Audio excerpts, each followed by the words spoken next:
Hello everyone, welcome back to my channel. तो आज के वीडियो में हम देखने वाले हैं एनसीईआरटी क्लास 10 का पॉलिटी, जिसमें आज हम देखेंगे चैप्टर 4 जो कि है जेंडर, रिलीजन एंड कास्ट। तो शुरू करते हैं हमारा आज का चैप्टर। In the previous chapter we noted that the existence of social diversity does not threaten democracy. Political expression of social differences is possible and sometimes quite desirable in a democratic system. In this chapter, we apply these ideas to the practice of democracy in India. We look at three kinds of social differences that can take the form of social division and inequalities. These are social differences based on gender, religion, and caste. In each case, we look at the nature of this division in India and how it gets expressed in politics. We also ask whether different expressions based on these differences are healthy or otherwise in a democracy.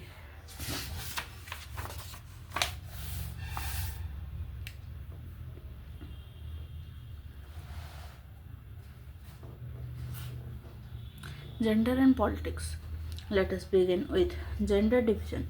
This is a form of hierarchical social division seen everywhere, but is rarely recognized in the study of politics. The gender division tends to be understood as natural and unchangeable.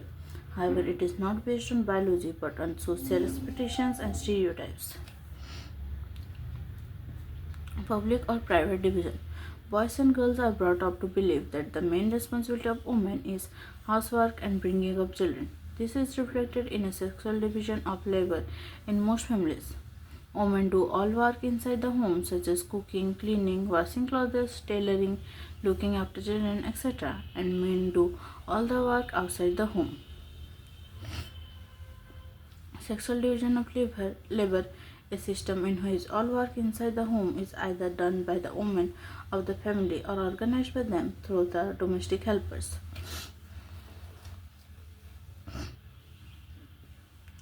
It is not that men cannot do housework, they simply think that it is for women to attend to these things. When these jobs are paid for, men are ready to take up these jobs. Most tailors or cooks in hotels are men. Similarly, it is not that women do not work outside their home. In villages, women fetch water, collect fuel, and work in the fields. In urban areas, poor women work as domestic helper in middle class homes, while middle class women work in offices. In fact, the majority of women do some sort of paid work in addition to domestic labor, but their work is not valued and does not get recognition. The result of this division of labor is that although women constitute half of the humanity, their role in public life, especially politics, is minimal in most societies. Earlier, only men were allowed to participate in public affairs, vote, and contest for public offices. Gradually, the gender issue was raised in politics. Women in different parts of the world organized and agitated for equal rights. Their agitations in different countries for the extension of voting rights to women. These agitations demanded enhancing the political and legal status of women and improving their educational and career opportunities. Most radical women's movements aimed at equality in personal and family life as well. These movements are called feminist movements. Feminist, a woman or a man who believes in equal rights and opportunities for women and men. Political expression of gender division and political mobilization on this question helped to improve women's role in public life. We now find women working as scientists, doctors, engineers, lawyers, managers, and college and university teachers, which were earlier not considered suitable for women. In some parts of the world, for example, in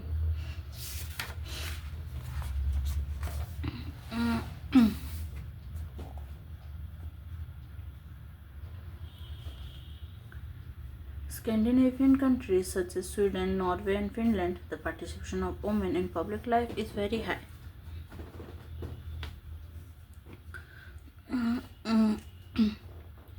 In our country, women still lag much behind men despite some improvements since independence. Ours is still a male dominated patriarchal society. Women face disadvantage, discrimination, and oppression in various ways. Patriarchy literally ruled by a father. This concept is used to refer to a system that values men more and gives them power over women. The literacy rate among women is only 54% compared with 76% among men. Similarly, a smaller proportion of girl students go for higher studies. When we look at school results, girls perform as well as boys, if not better in some places. But they drop out because parents prefer to spend their resources for their boys' education rather than spending equally on their sons and daughters. No wonder the proportion of women among the highly paid and valued jobs is still very small. On an average, an Indian woman works 1 hour more than an average man every day. Yet much of her work is not paid and therefore often not valued. The Equal Remuneration Act 1976 provides that equal wages should be paid to equal work. However, in almost all areas of work, from sports and cinema to factories and fields, women are paid less than men, even when both do exactly the same work. In many parts of India, parents prefer to have sons and find ways to have the girl child aborted before she is born. Such sex-selective abortion led to a decline in child sex ratio, number of girl children per thousand boys in the country to merely 919 as the map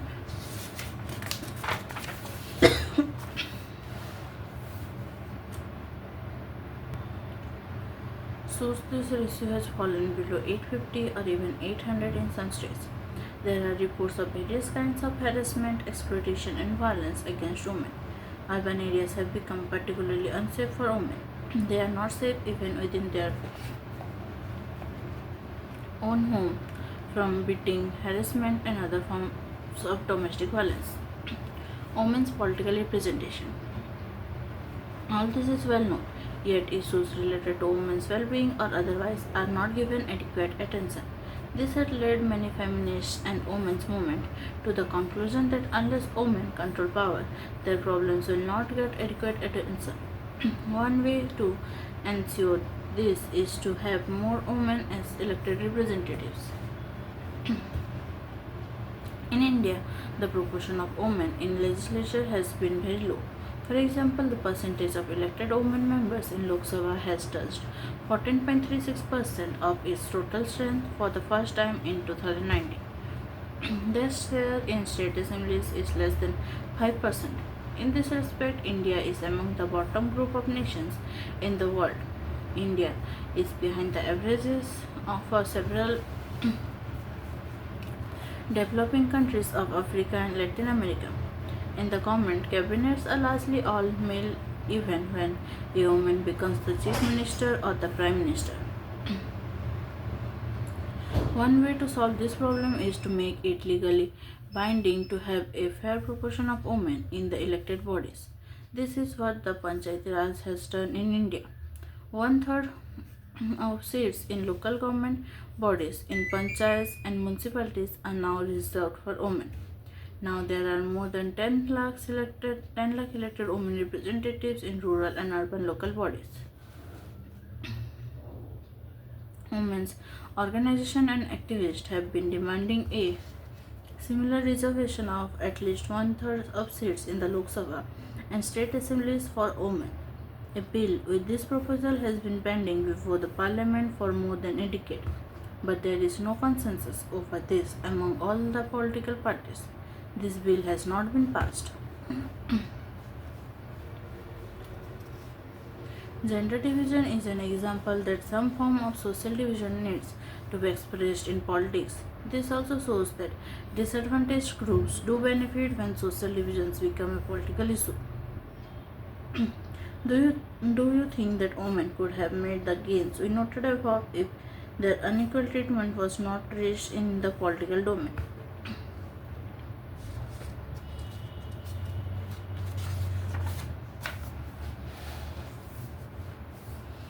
Religion, communalism, and politics. Let us now turn to a very different kind of social division, the division based on religious differences. This division is not as universal as gender, but religious diversity is fairly widespread in the world today. Many countries, including India, have in their population followers of different religions. As we noticed in the case of Northern Ireland, even when most of the people belong to the same religion, there can be serious differences about the way people practice their religion. Unlike gender differences, the religious differences are often expressed in the field of politics. Consider the following. Gandhiji used to say that religion can never be separated from politics. What he meant by religion was not any particular religion like Hinduism or Islam, but moral values that inform all religions. He believed that politics must be guided by ethics drawn from religion. Human rights groups in our country have argued that most of the victims of communal riots in our country are people from religious minorities.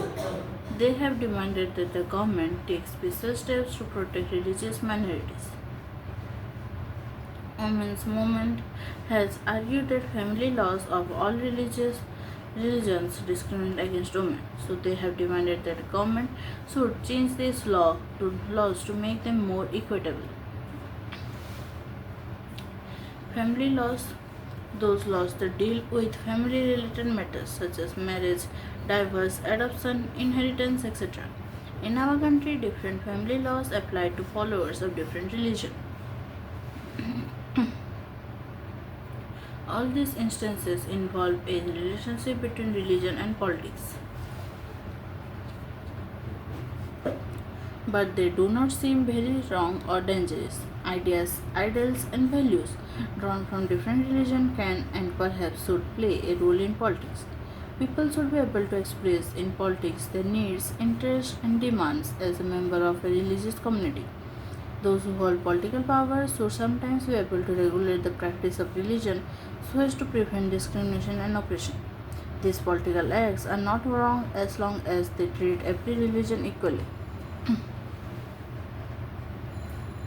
Communalism. The problem begins when religion is seen as the basis of the nation. The example of Northern Ireland in chapter 3 shows the dangers of such an approach to nationalism. The problem becomes more acute when religion is expressed in politics in exclusive and partisan terms, when one religion and its followers are pitted against another.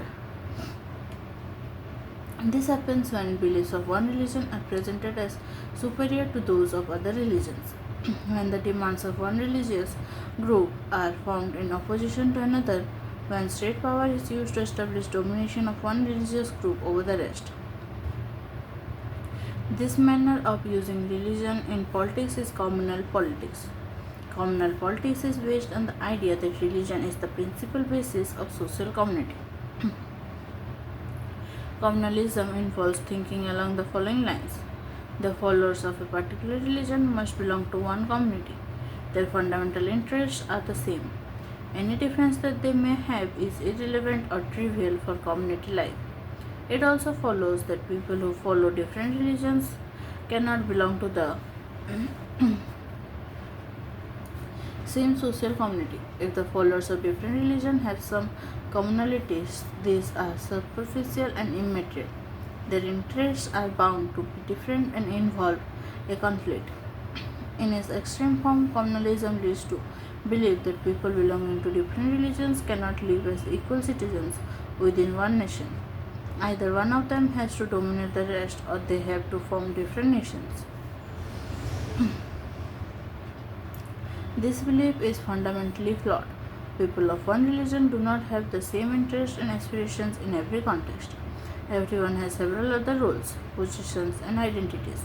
There are many voices inside every community. All these voices have a right to be heard. Therefore, any attempt to bring all followers of one religion together in context other than religion is bound to suppress many voices within that community. Communalism can take various forms in politics. The most common expression of communalism is in everyday beliefs. These routinely involve religious prejudices, stereotypes of religious communities, and belief in the superiority of one's religion over other religion. This is so common that we often fail to notice it, even when we believe in it.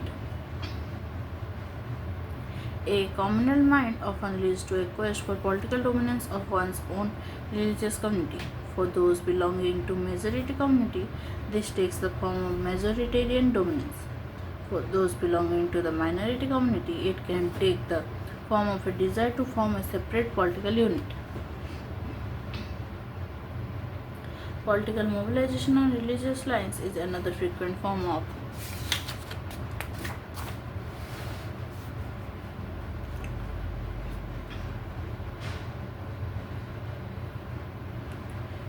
communalism. This involves the use of sacred symbols, religious leaders, emotional appeal, and plain fear in order to bring the followers of one religion together in the political arena.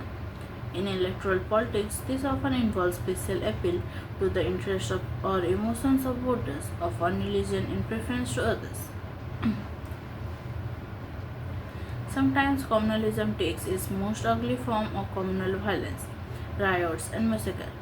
India and Pakistan suffered some of the worst communal riots at the time of the partition.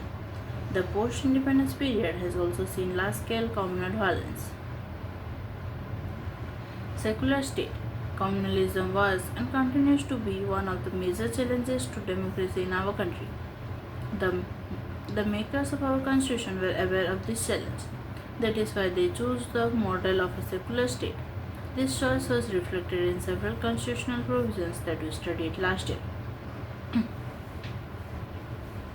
There is no official religion for the Indian state, unlike the status of Buddhism in Sri Lanka, that of Islam in Pakistan, and that of Christianity in England. Our constitution does not give a special status to any religion. The Constitution provides to all individuals and communities freedom to profess, practice, and propagate any religion or not to follow any.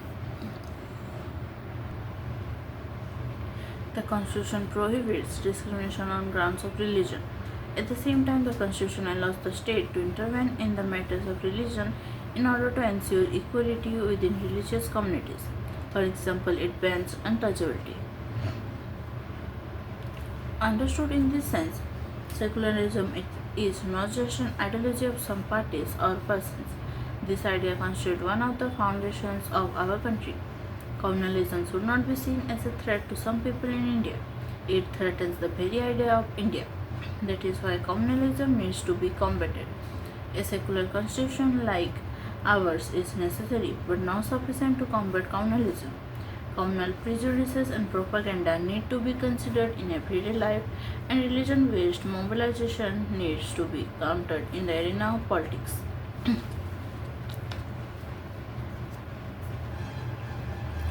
Caste and politics.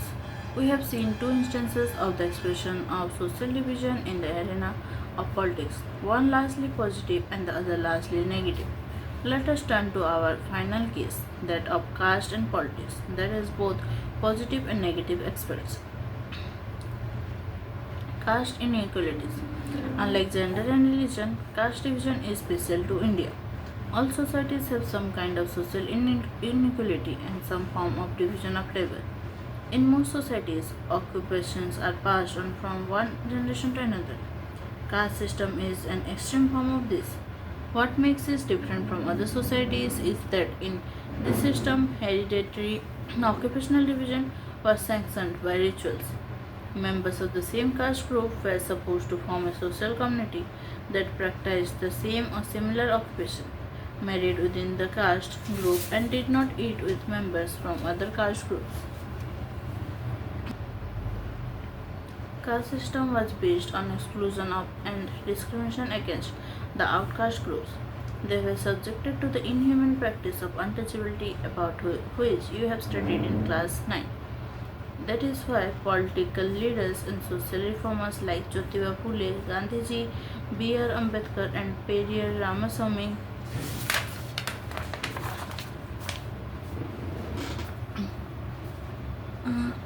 Naikar advocated and worked to establish a society in which caste inequalities are absent. Social and religious diversity of India. The Census of India records the religion of each and every Indian after every 10 years. The person who fills the census form visits every household and records the religion of each member of that household exactly the way each person describes it.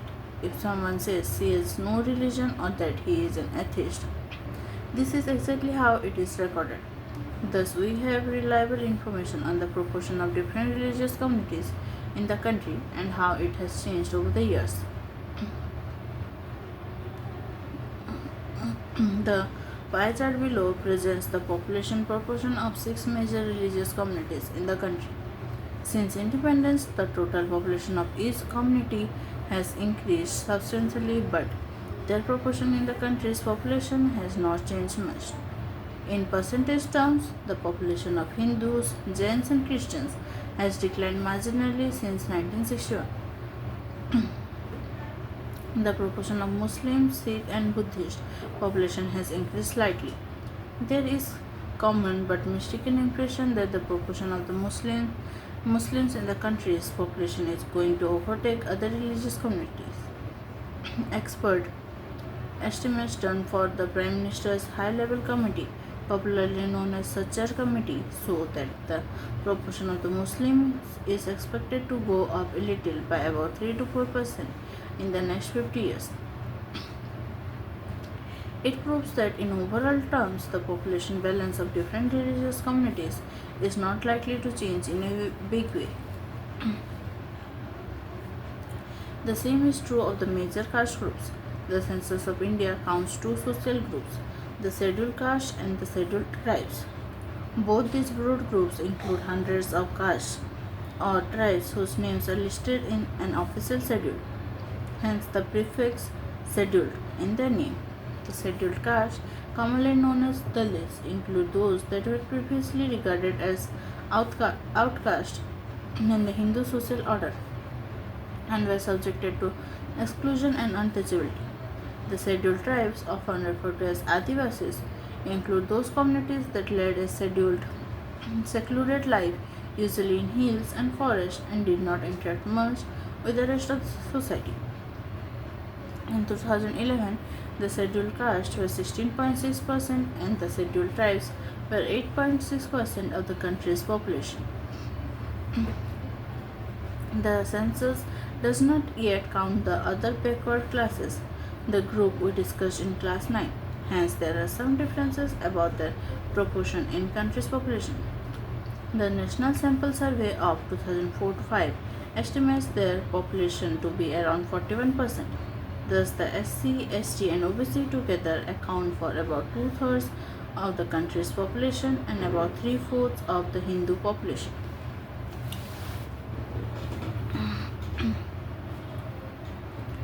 Partly due to their efforts and partly due to other socio-economic changes, caste and caste system in modern India have undergone great changes. With economic development, large-scale urbanization, growth of literacy and education, occupational mobility, and the weakening of the position of landlords in the villages, the old notion of caste hierarchy are breaking down. Urbanization shift of population from rural areas to urban areas. Occupational mobility shift from one occupation to another, usually when a new generation takes up occupation other than those practiced by their ancestors. Caste hierarchy, a ladder-like formation in which all the caste groups are placed from the highest to the lowest caste. Now, most of the times in urban areas, it does not matter much who is walking along next to us on a street or eating at the next table in a restaurant. The Constitution of India prohibited any caste-based discrimination and laid the foundations of policies to reverse the injustices of the caste system. If a person who lived a century ago were to return to India, she would be greatly surprised at the change that has come about in the country. Yet, caste has not disappeared from contemporary India. Some of the older aspects of caste have persisted. Even now, most people marry within their own caste or tribe. Untouchability has not ended completely, despite constitutional prohibition. Effects of centuries of advantages and disadvantages continue to be felt today. The caste groups that had access to education under the old system have done very well in acquiring modern education as well. Those groups that did not have access to education or were prohibited from acquiring it have naturally lagged behind. That is why there is a disproportionately large presence of upper caste among the urban middle classes in our country. Caste continues to be closely linked to economic status. Caste in politics. As in the case of communalism, casteism is rooted in the belief that caste is the sole basis of social community. According to this way of thinking, people belonging to the same caste belong to a natural social community and have the same interest which they do not share with anyone from another caste. As we saw in the case of communalism, such a belief is not borne out by our experience. Caste is one aspect of our experience, but it is not the only relevant or the most important aspect. Caste can take various forms in politics. When parties choose candidates in elections, they keep in mind the caste composition of the electorate and nominate candidates from different castes so as to muster necessary support to win election. When governments are formed, political parties usually take care that representatives of different castes and tribes find a place in it.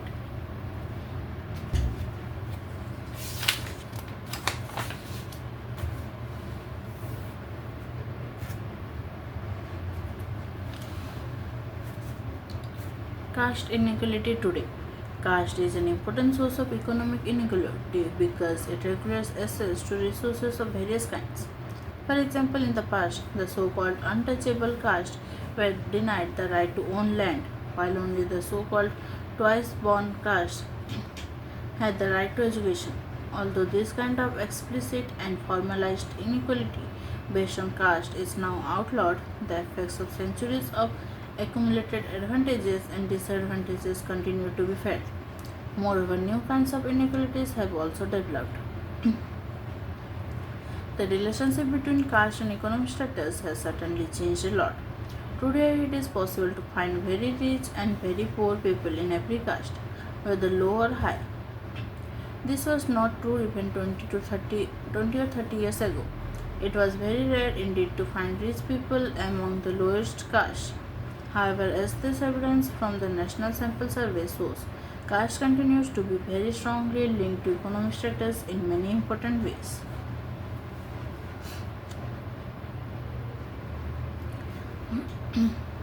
The average economic status measured by criteria like monthly consumption expenditure of caste groups still follows the old hierarchy. The upper caste are best off, the Dalits and Adivasis are post up, and the backward classes are in between. Although every caste has some poor members, the proportion living in extreme poverty below the official poverty line is much higher for the lowest caste and much lower for the upper caste, within the backward classes once again in between. Although every caste has some members who are rich, the upper castes are heavily overrepresented among the rich while the lower castes are severely underrepresented. Political parties and candidates in elections make appeals to caste sentiment to muster support. Some political parties are known to favor some castes and are seen as their representatives. Universal adult franchise and the principle of one person, one vote compelled political leaders to gear up to the task of mobilizing and securing political support. It also brought new consciousness among the people of caste that were hitherto treated as inferior and low. The focus on caste in politics can sometimes give an impression that elections are all about caste and nothing else. This is far from true. Just consider this.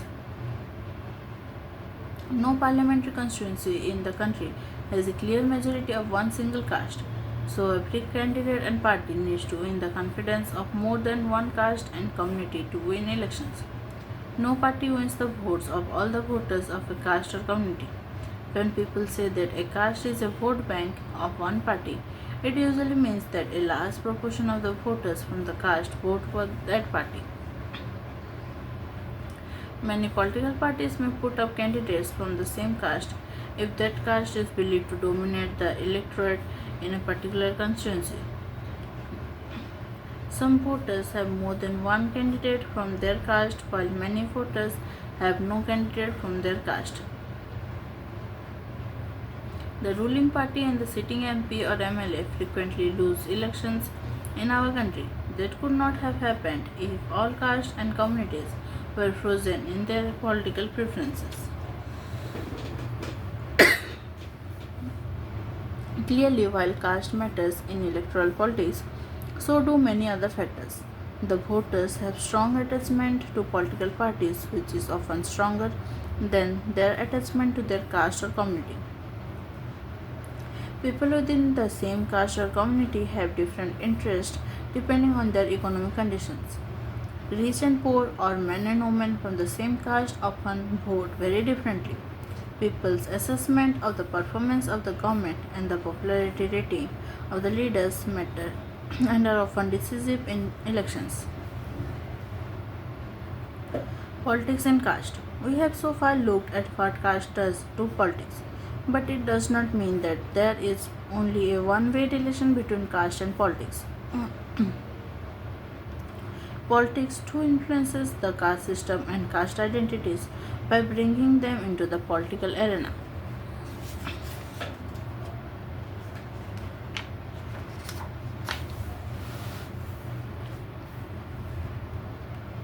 Thus, it is not politics that gets caste ridden, it is the caste that gets politicized. This takes several forms. Each caste group tries to become bigger by incorporating within it neighboring caste or subcaste which were earlier excluded from it. Various caste groups are required to enter into a coalition with other castes or communities and thus enter into a dialogue and negotiation. New kinds of caste groups have come up in the political arena like backward and forward caste groups. Thus, caste plays different kinds of roles in politics. In some situations, expression of caste differences in politics gives many disadvantaged communities the space to demand their share of power. In this sense, caste politics has helped people from Dalits and OBC caste to gain better access to decision making. Several political and non-political organizations have been demanding and agitating for an end to discrimination against particular caste, for more dignity and more access to land, resources, and opportunities. At the same time, exclusive attention to caste can produce negative results as well. As in the case of religion, politics based on caste identity alone is not very healthy in a democracy. It can divert attention from other pressing issues like poverty, development, and corruption. In some cases, caste division leads to tensions, conflict, and even violence. तो ये है इस chapter का exercise. इसी के साथ हमारा आज का ये चैप्टर कंप्लीट हो गया है। तो अगर आप चैनल पर नए हैं तो चैनल को सब्सक्राइब कर दीजिए और नोटिफिकेशन आइकन पर क्लिक कर दीजिए ताकि आपको सारे वीडियोस के अपडेट्स मिल सकें। और अगर आपको वीडियो अच्छा लगे तो लाइक कर दीजिए, साथ ही अपने दोस्तों के साथ शेयर कीजिए ताकि उन्हें भी हेल्प हो सके। तो हमारा आज का ये सेशन यहीं तक था। Thank you, thanks for watching.